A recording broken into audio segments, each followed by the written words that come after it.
De ce montage est le suivant.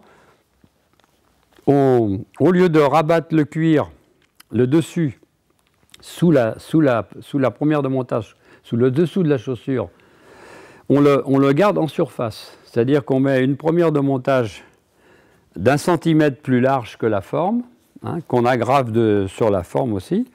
Et puis le cuir, eh bien, on le prépare pour... on met des agrafes par exemple, c'est ce qu'on faisait autrefois. Maintenant, bon, il y a des systèmes plus modernes, ce qui permet donc de maintenir la tige sur la première de montage.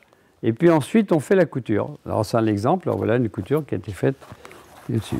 Alors ça, c'est une sandalette, ça c'est une botte.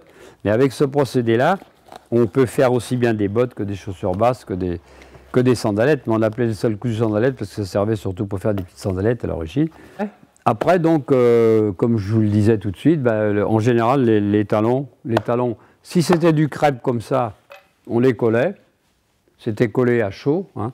Le crêpe, il suffisait de le frotter à chaud, ça devenait collant. Et donc, on affichait ça comme ça.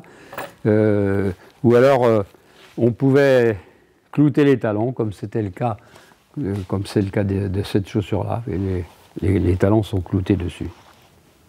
La couture, on voit la couture là et le talon derrière. Il ne fallait pas beaucoup de matériel, tandis que là, c'était des machines là, qui étaient coûteuses et donc qui nécessitaient un investissement important.